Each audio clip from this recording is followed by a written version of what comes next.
Assalamualaikum warahmatullahi wabarakatuh.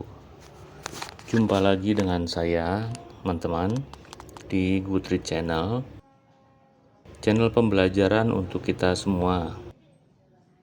Kali ini kita masuk fase brokoli. Pada fase ini hati kita cukup senang karena kita bisa berjumpa dengan buah. Maksud saya akan berjumpa dengan buah. Tapi pertanyaannya, bagus gak buah yang kita hasilkan? Sebenarnya yang mau kita bahas adalah penggunaan ZPT GA3 alami versus GA3 pabrikan. Tapi itu kita bahas di bagian belakang video. Saya mau info dulu untuk pemeliharaan awal brokoli anggur biar tidak disikat oleh hama.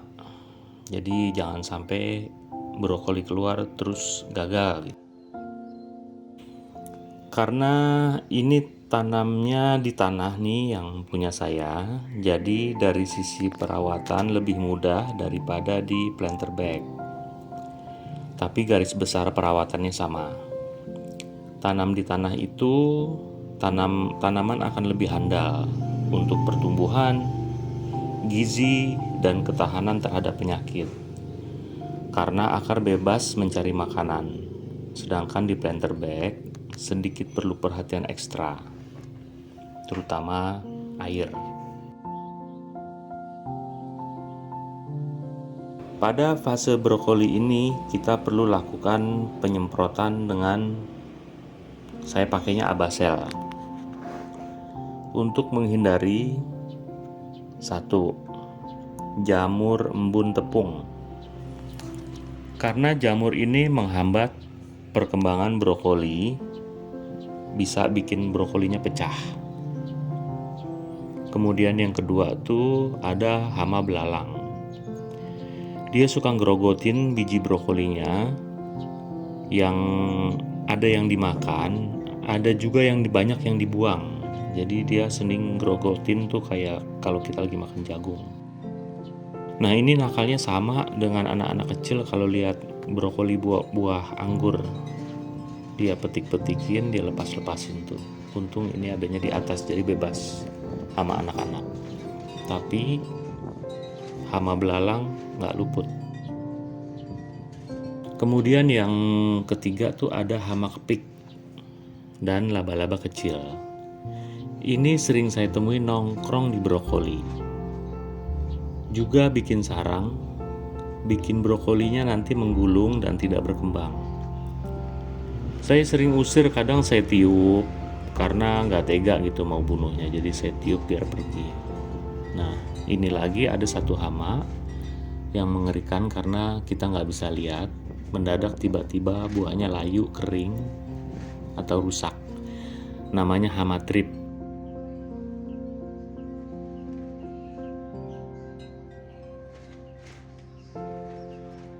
Jadi supaya terhindar dari hama-hama itu agak bebas, saya lakukan penyemprotan dengan Abasel. Karena kandungannya tuh ada abamectin yang bisa membunuh dan melindungi brokoli dari hama tersebut. Utamanya hama trip ini. Karena dia tidak terlihat dan ngumpet di antara sela-sela brokoli. Kadang kita merasa aman-aman aja, begitu juga saya. Tapi ternyata begitu kita nanam, ada aja tuh yang datang. Dan yang paling serem buat saya adalah hama belalang.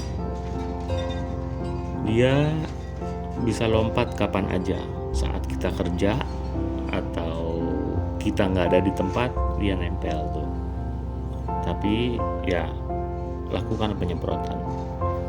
Hama belalang itu sifatnya dia tidak diundang, pulang tidak diantar. Ngeri ya.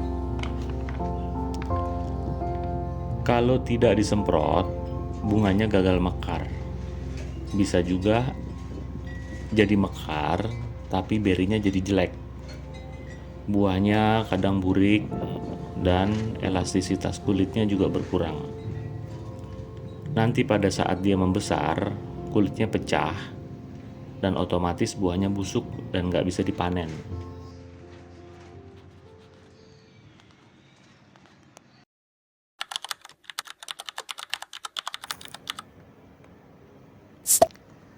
Jadi apa saja yang termasuk gibberellin untuk anggur? Ada beberapa gibberellin yang saya ketahui. Jadi kita bagi dua. Ada yang alami ya, yang tanpa fermentasi, bisa langsung dipakai, hasilnya cepat, tapi daya simpannya pendek, mungkin cuma 2 atau 3 hari, karena dia barangnya fresh, atau mungkin cuma beberapa jam, karena dia harus diproses, diperas airnya, dan paling hanya makan waktu 2-3 jam supaya nggak basi. Kemudian ada juga yang dengan fermentasi, tapi dia butuh waktu sekitar 3-5 hari. Efeknya baru lebih kuat dan bisa disimpan sampai 2 minggu. Nah, di sini tentunya saya pasti akan menyarankan pakai yang tanpa fermentasi, artinya yang fresh saja. Contohnya apa misalnya? 1. Toge kacang hijau ya. Jadi toge itu yang kita makan buat bakwan. Itu sebetulnya dia mengandung ZPT, gibberellin alami tanpa fermentasi. Jadi prosesnya kita blender aja dia. Kan dia mengandung air tuh, airnya itu yang kita ambil. Nah, air itu yang kita pakai. Jadi sekitar 200 gram lah kita sudah bisa pakai. Semakin segar, semakin tinggi kandungan gibberellinnya. Nah, yang kedua apa? Kulit pisang matang. Kulit pisang juga kulitnya selain bisa digunakan untuk mempercepat pertumbuhan akar, dia juga bisa untuk memperpanjang batang atau malai buah atau batang buah. Ini modelnya sama aja, jadi kita blender dulu, lalu kita ambil airnya. Tapi karena dia kan nggak mengandung air, jadi ini agak repot. Harus prosesnya ribet. Kemudian yang ketiga tuh ada yang sangat mudah, air kelapa tua. Nah, ini yang lebih banyak digunakan oleh pengangguran-pengangguran yang sudah agak umum. Tapi ada yang mereka menganjurkan tuh pakai kelapanya kelapa muda. Jadi kalau saya sih tidak menganjurkan untuk kelapa muda, karena gibberellin itu lebih tinggi tingkatannya pada kelapa tua. Ya, jadi kalau kita mau bikin santan tuh kan airnya ada tuh. Jadi tapi yang kita pakai adalah airnya, bukan santannya ya, air kelapa tua. Dia mengandung sitokinin dan mineral alami, jadi dia bagus sekali. Nah, kemudian juga ada yang menggunakan gula merah atau madu. Ada yang dikombinasikan gula merah campur madu, campur kelapa tua. Nah, terserah bagaimana nanti kalian mau mengadopsinya. Tapi kalau kita akan ambil contoh nanti dengan bawang dan air kelapa tua. Ya. Yes! Kita akan bandingkan dengan gibberellin yang modelnya sudah pabrikan, yang sudah kita beli dari toko. Mungkin itu sudah proses kimia ya. Kita akan lihat mana gibberellin yang lebih cepat pertumbuhannya atau lebih baik. Kalau lebih aman sih sudah pasti yang tanpa fermentasi, artinya yang alami. Tapi kedua-duanya itu punya fungsi masing-masing. Nah, sampai di situ dulu. Nanti akan saya jelaskan lewat praktek. Untuk teman-teman yang sudah subscribe sampai hari ini, saya ucapkan terima kasih dan saya doakan agar rezekinya dimudahkan dan umurnya dipanjangkan. Dan untuk yang belum subscribe, saya harap bisa pencet tombol subscribe agar saya makin semangat untuk membuahkan anggur-anggur ini untuk Anda. Kita ke pasar dulu cari bahan yang kurang buat persiapan hari ini.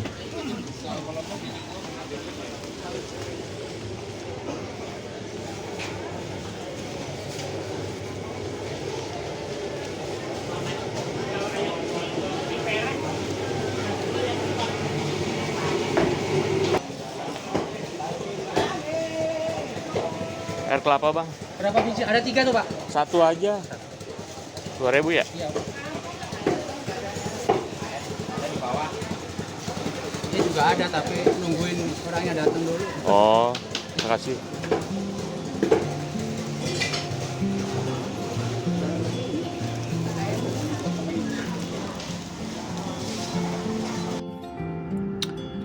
Oke, sekarang kita mulai aja bikin adonannya. Kita lihat dulu sekarang jam berapa. Jam 4 lewat seperempat. Ya, ini airnya 175 mili. Gelas ini nih, gelas kopi yang biasa kita jajan kopi di jalanan. Nggak nyampe 200 mili. Nanti kita coba pakai 2 tetes. 2 tetes ini Mr. G. Kemudian ada bawang, ini udah kita siapkan bawangnya. Sudah dikupas. Ini nanti kita isi air kelapa. Sebetulnya bawang ini juga bisa, cuma begini aja bisa dengan air. Cuma saya merasa sih dia kekuatannya kurang. Jadi saya rasa kalau ditambah air kelapa yang tadi kita beli nih tadi di pasar, kekuatannya mungkin double. Karena yang udah juga saya di lapangan tuh cobanya 2 ini, jadi nggak cuma 1 bawang atau air kelapa aja. Malah teman saya ada yang nyoba pakai air hujan, hebat juga. Wow. Tapi dia yakin, dia merasa itu berfungsi, ya jalankan aja. Misalnya juga kalian punya pengalaman, mungkin bukan cuma pakai air hujan, pakai air kopi, atau jangan-jangan pakai air kolak, itu bisa, ya alhamdulillah, lebih bagus, malah jadi pengetahuan baru buat kita. Oke, kita sekarang coba dulu nih masukin si Mr. G 2 tetes ya, kelihatan nggak dari situ?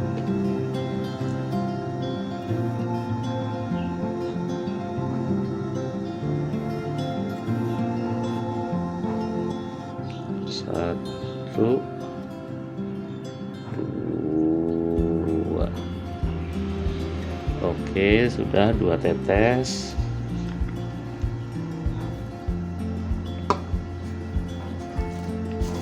Kita aduk dulu.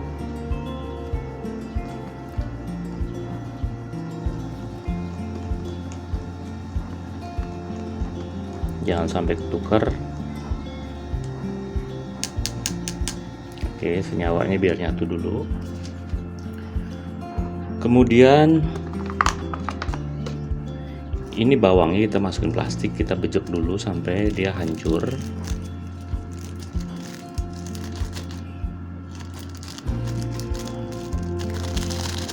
Nah, ini kita hancurin dulu ya, nggak usah saya videoin ini ya.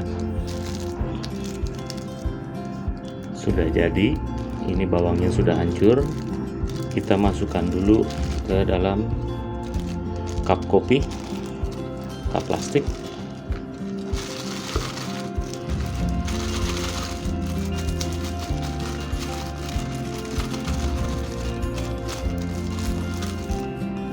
Oke ya, udah di sini. Nah, ini air kelapanya yang tadi kita beli, karena kalau nuang dari sini kan susah, jadi saya udah pindahin ke gelas plastik biar kita gampang nuangnya. Ini dia, warnanya butek putih. Tadi saya minum, enak juga, rasanya manis. Jadi kalau yang kemarin punya ide ini pakai air gula kemudian air madu, saya rasa sih itu bagus juga, bagus buat kita, enak soalnya rasanya.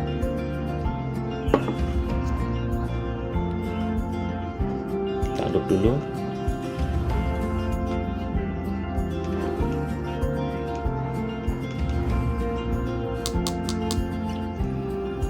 Oke, ini udah selesai kita bikin. Kita biarkan beberapa saat dulu, mungkin 10-15 menit biar senyawanya ini bisa menyatu ya.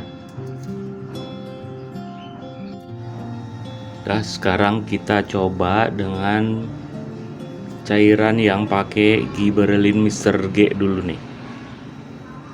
Kita bawa langsung ke lokasi. Lokasinya lumayan tinggi guys. Wah, naik tangga nih. Mudah-mudahan bisa megangin kameranya. Oke, kita udah sampai di atas. Kita coba aja sekarang.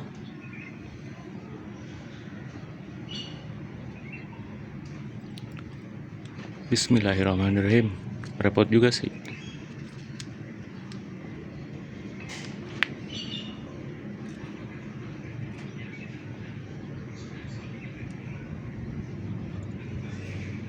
Nah, bisa. Bismillahirrahmanirrahim. 1, 2, 3, 4, 5, 6, 7, 8, 9, 10 ya. Ya, kita kibas-kibas dulu.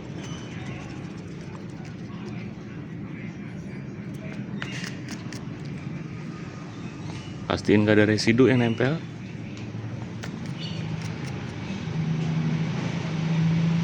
Oke.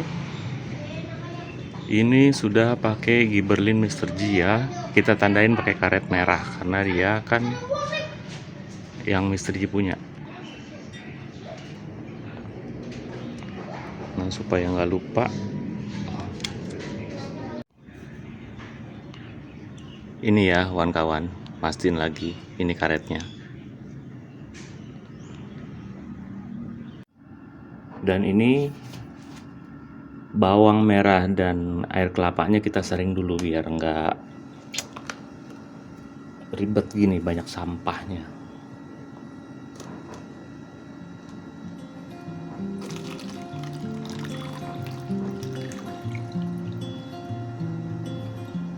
Selesai. Sekarang lanjut aja kita bawa ke lokasi. Nah, ini yang kedua kawan-kawan. Kita akan melakukan hal yang sama dengan air kelapa bawang.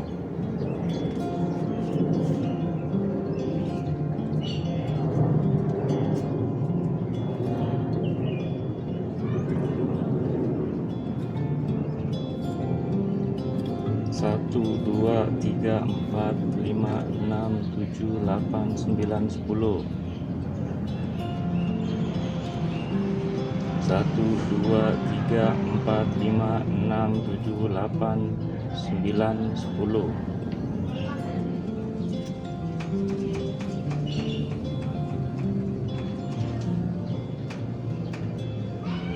Oke, selesai. Nanti kita lihat hasilnya.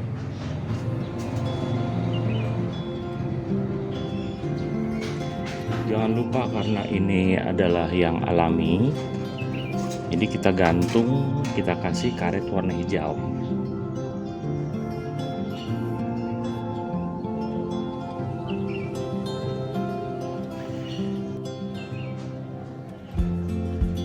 Sekarang tanggal 17. Kita lihat hasilnya dalam 10 hari atau 2 minggu. Nanti saya update lagi.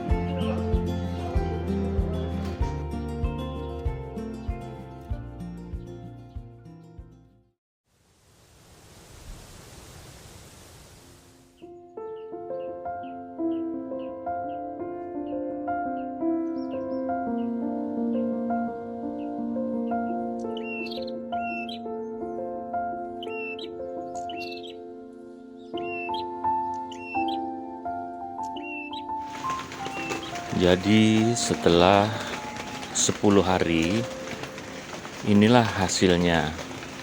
Hasil pemberian dari GA3 alami yang kita buat sendiri dari air kelapa dan bawang.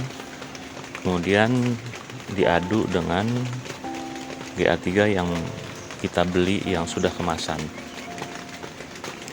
Hasilnya ini yang karet hijau ya, artinya ini yang alami. Hasilnya lumayan bagus juga. Buahnya montok-montok, artinya kembangnya tuh montok-montok dan tangkai bunganya panjang. Ini beberapa juga buahnya bulatannya tuh sudah pecah, kelopaknya sudah pecah beberapa tapi tidak banyak. Tapi yang pasti malai atau batang buahnya juga lumayan udah panjang dan dia berdiri tegak. Ini bagus hasilnya, jadi bisa digunakan.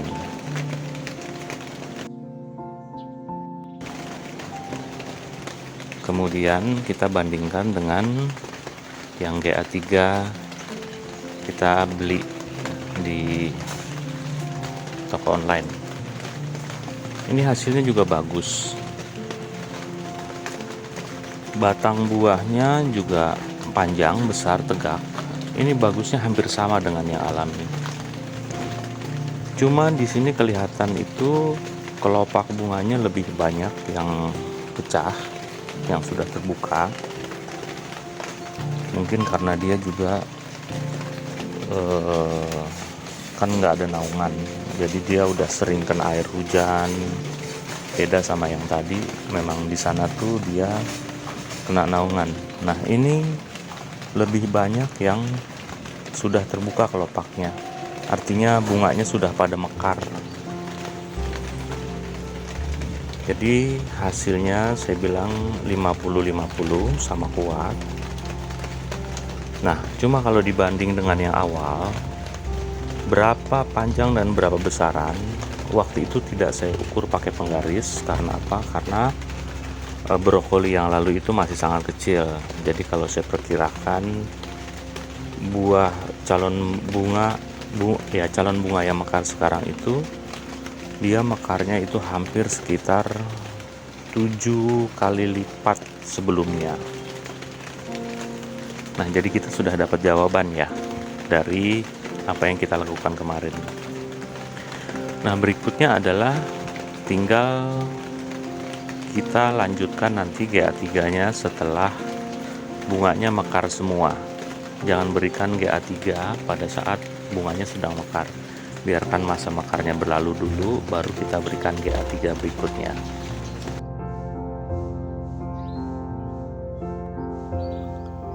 Demikianlah teman-teman akhir dari video ini. Bagi Anda yang belum subscribe, silahkan pencet tombol subscribe-nya dan jangan lupa ikuti terus video saya, karena masih ada banyak yang perlu kita ketahui supaya pembuahan anggur kita jangan sampai gagal. Dan ini saya akan update terus untuk Anda, untuk pembelajaran kita semua. Bila ada yang mau ditanyakan atau kalian punya sesuatu yang lebih baik dari saya, boleh juga tolong isi kolom komentarnya, jadi saya juga ikut belajar. Terima kasih dan wassalamualaikum warahmatullahi wabarakatuh.